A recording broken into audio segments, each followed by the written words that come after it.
Do you ever wonder how we got our rights? Well, in particular, women's rights and racial rights?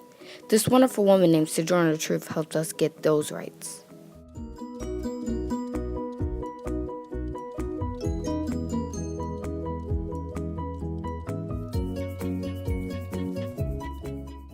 Sojourner Truth was born in 1797 in Swaterkill, Ulster County, New York, as Isabella Baumfree.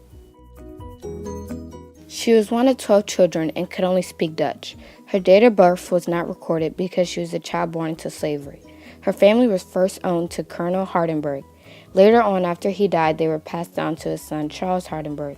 In 1806, Charles had died, so the Baumfrees were separated. The auction.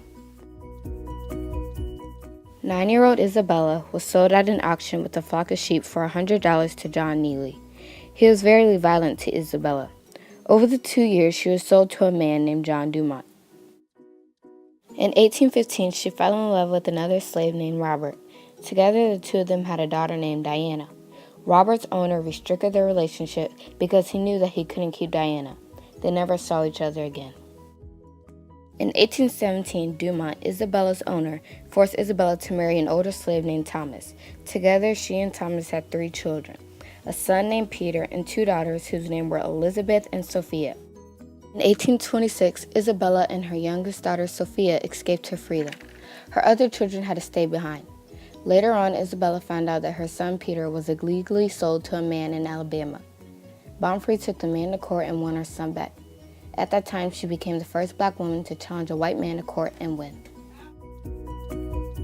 In 1829, she moved to New York City with her son Peter, where she worked as a housekeeper for a man named Elijah Pearson. Eventually, she moved into the home of a man named Robert Matthews. Shortly after moving, her and Matthews were accused of poisoning Pearson, and that's the reason he died. Peter had stayed with his mother until 1839. That is when he went off on his own and started working on a ship called the Zone of Nantucket. Isabella Baumfree becomes Sojourner Truth. June 1, 1843, Isabella Baumfree changed her name to Sojourner Truth. She said she changed her name because a voice from heaven came and spread the word of God's truth. Later on, she met with other abolitionists like Harriet Tubman, Frederick Douglass, and Abby Kelly Foster. In 1850, she published her book, The Narrative of Sojourner Truth. Also in 1850, she went to the first ever Women's Rights Convention in Worcester, Massachusetts.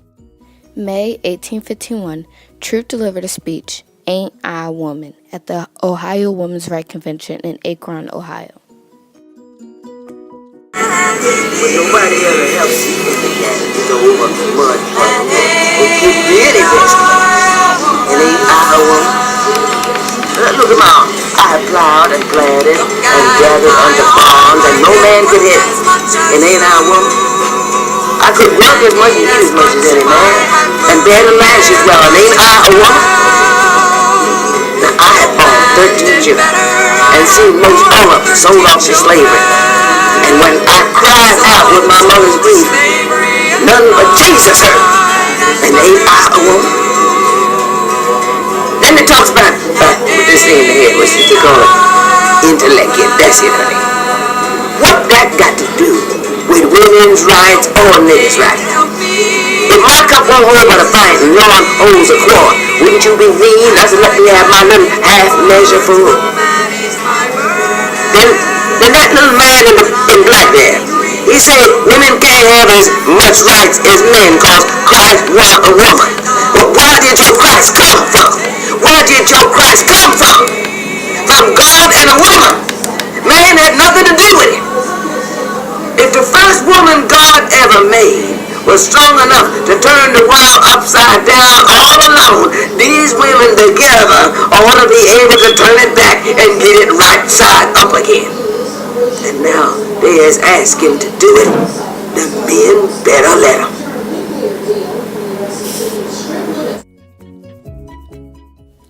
During the Civil War, Truth helped recruit black troops for the Union Army. In 1864, she went to Washington, D.C. to contribute to the National Freedmen's Relief Association. There she met and spoke with Abraham Lincoln about her beliefs and experiences. In 1865, Truth attempted to force desegregation of streetcars in Washington, but her major project was to secure land grants from federal governments to former slaves. She soon died at home in Battle Creek, Michigan on November 26, 1883.